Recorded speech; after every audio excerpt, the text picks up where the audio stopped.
Hi everyone. आपका JEE main 2023 का जो सेकंड अटेम्प्ट है वो स्टार्ट होने जा रहा है।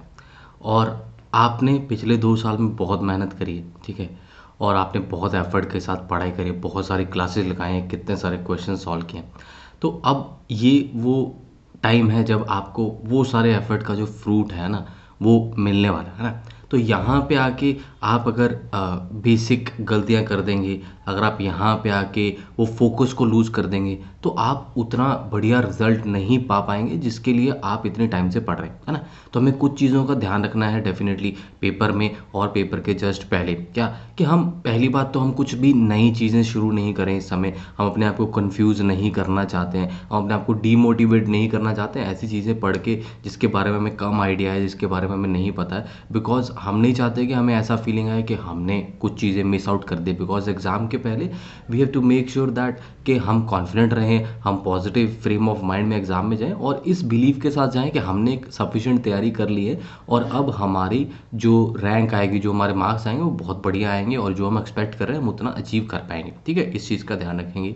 दूसरा, हम पेपर अटेम्प्ट स्ट्रेटजी का ध्यान रखेंगे कि हमारी पेपर अटेम्प्ट स्ट्रेटजी पहले से क्लियर है। ऐसा नहीं करेंगे कि एक सब्जेक्ट को उठा लिया, फिर पहले उसको करते गए, फिर जो वो खत्म हुआ तो दूसरा सब्जेक्ट उठाया, फिर तीसरा। This is a wrong approach. आपको कम से कम 2 राउंड्स जरूर रखने हैं ना। जैसे कि आपने लेट से 30 to 40 मिनट्स में पहले केमिस्ट्री कर ली, कम समय लगता है।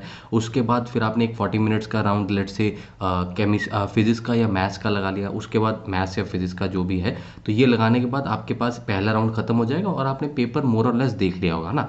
अब अगले राउंड के लिए आप अकॉर्डिंगली टाइम एलोकेट कर सकते हैं कि सब्जेक्ट को कितना टाइम देना है, किसके कितने क्वेश्चंस आप और बना पाएंगे। देखिए, इन दी एंड हमें स्कोर को ऑप्टिमाइज करना है। अब वो स्कोर मैथ्स से आ रहा हो या फिजिक्स से आ रहा हो, केमिस्ट्री से आ रहा हो, डजेंट मैटर, है ना। हालांकि देखा ये जाता है कि अगर आपके तीनों सब्जेक्ट्स इवनली बैलेंस्ड है तो आप एक अच्छा स्कोर, एक हाई स्कोर 200 क्रॉस कर पाएंगे। अगर आपने एक सब्जेक्ट छोड़ रखा है तो फिर 200 की रेंज में पहुंचना थोड़ा सा कठिन हो जाता है ना। तो अगर आपने ओवरऑल पढ़ रखा है, सारा अच्छे से किया हुआ है, तो आप इजीली 200 की रेंज को टारगेट कर सकते हैं। उसके लिए तीनों सब्जेक्ट्स को आपको बढ़िया इंपॉर्टेंस देनी चाहिए। केमिस्ट्री कंपैरेटिवली कम टाइम लेता है पेपर में फिजिक्स और मैथ्स के कंपैरिजन में, बिकॉज उसमें न्यूमेरिकल कैलकुलेशंस होती हैं मैथ्स और फिजिक्स में, तो थोड़ा सा टाइम ज़्यादा चला जाता है। और मैथ्स का पेपर कंपैरेटिवली लेंथियर आ रहा है ना। हमने ये भी देखा है कि अगर आप मतलब 15 क्वेश्चन भी कर देते हैं, ऐसी भी शिफ्ट्स हैं जिनमें 15 क्वेश्चन करने पर भी आप मैथमेटिक्स में 99 परसेंटाइल को क्रॉस कर पा रहे हैं। तो अगर पेपर लेंथियर आता है ना किसी भी सब्जेक्ट का, अभी तक तो मैथ्स का ही लेंदी आ रहा है इतने दिनों से, है ना। पिछली शिफ्ट में, पिछले साल जून में, जुलाई में मैथ्स ही लेंदी रहा है। बट अगर मान लीजिए फिजिक्स लेंदी आता है या फिर मैथ्स ही वापस से लेंदी आ जाता है, तो जो भी लेंदियर सब्जेक्ट होता है उसमें आपको ऐसा नहीं है कि क्वेश्चन सारे शुरू कर लिए और ख़त्म कोई भी नहीं किया ना। ये गलती कर देते बच्चे कि क्वेश्चन शुरू तो सारे कर लेते लेकिन ख़त्म कोई भी नहीं कर पाते। तो हमें इंश्योर करना है कि हम क्वेश्चन अगर स्टार्ट कर रहे हैं, हम पहले ही वो वाले क्वेश्चन स्टार्ट करें जिनको हमें पता है कि हम खत्म कर लेंगे। भले 4 मिनट की जगह 5 मिनट लग जाए, है ना। टाइम थोड़ा सा ज़्यादा भी लग जाए, बट अब क्वेश्चन अगर स्टार्ट हो गया तो ख़त्म जरूर करना है। क्योंकि क्वेश्चन जब तक आप वहाँ पे ऑप्शन मार्क नहीं करेंगे तब तक उसको उसके ऊपर आपने जितना भी टाइम स्पेंड किया है वो एकदम वेस्ट है। बिकॉज आपको 4 नंबर नहीं मिलेगा, है ना। तो ये चीज़ का ध्यान रखेंगे। एक और बात का आपको ध्यान रखना है कि अभी एग्ज़ाम के पहले, है ना, एग्ज़ाम वाले दिन अपनी हेल्थ का ज़रूर ध्यान रखेंगे। ऐसी कुछ चीज़ें नहीं खाएंगे जिससे हमारी हेल्थ बिगड़ सकती है ना। तो फिर क्या होता है कि अगर हम बीमार हैं तो ठीक है, हम मेडिसिन लेके एग्जामिनेशन हॉल में बैठ तो जाएंगे, ठीक है। आजकल मेडिसिन हैं, अवेलेबल हैं कि भाई चलो सर दर्द होता तो ठीक हो जाएगा, फीवर है तो उतर जाता है इमीडिएटली, है ना।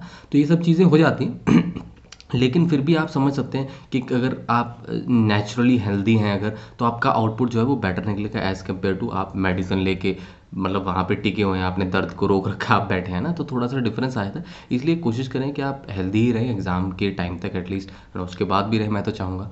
और एक चीज़ का और ध्यान रखेंगे कि एग्ज़ाम के पहले प्रॉपर एक स्लीप आपको जो है वो मिलनी चाहिए। एग्ज़ाम आज कल आपका एग्ज़ाम है तो आज की रात को बहुत अच्छे से सोना है। उसके लिए क्या है कि जो एक दिन पहले है थोड़ा सा फिजिकल वर्कआउट करेंगे, फिजिकल एक्सरसाइज करेंगे, वॉक करेंगे, तो बॉडी थकेगी, बॉडी थकेगी तो जल्दी नींद आएगी। देखो स्ट्रेस के कारण क्या होता है, नींद नहीं आती, हम एग्जाम के बारे में सोचते रहते हैं, उसके चक्कर में नींद नहीं आती और फिर अगला दिन पूरा खराब जाता है। अगर आपने एग्जाम नाइट के पहले, मतलब एग्जाम दिन के पहले जो नाइट है उस दिन आपने अगर नहीं साउंड स्लीप ली है तो it disturbs you through out the day, हाँ। इसलिए कोशिश करें कि वो स्ट्रेस थोड़ी कम रखें। देखिए स्ट्रेस तो होती है, ऐसा नहीं है, मेरे कहने से तो ख़त्म नहीं हो जाएगी, सबको एग्ज़ाम की स्ट्रेस है। बट एक चीज़ अगर आप ध्यान रखेंगे तो शायद थोड़ी कम हो जाएगी कि ये कि आप जितना स्ट्रेस लेंगे, जितना आपका मन अशांत होगा, है ना, उतना ही स्कोर आपका गिरता जाएगा। अगर आप आज 150 पे बैठे हैं, आप एक्स्ट्रा स्ट्रेस ले रहे हैं, आप एक्स्ट्रा एंग्जाइटी ले रहे हैं, तो वो स्कोर पेपर में 100 भी रह सकता है, 120 भी रह सकता है। तो अब क्या आप चाहते हैं कि जो आपका अच्छा स्कोर आ रहा है उससे आप नीचे गिर जाएं?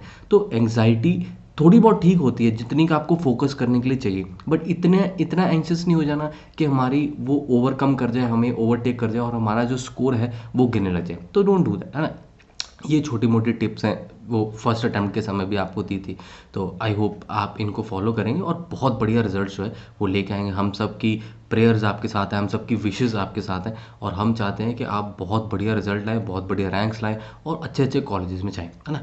इसी के साथ I wish you all the very best and I hope that you achieve the unimaginable. आप उन रैंक्स को, उन मार्क्स को अचीव कर पाएँ जो अभी आपने एक्सपेक्ट भी नहीं किया। अपनी एक्सपेक्टेशंस के ऊपर आप बहुत बहुत बहुत बढ़िया रिजल्ट लेके आएँ इस एग्ज़ाम में। Thank you and all the very best.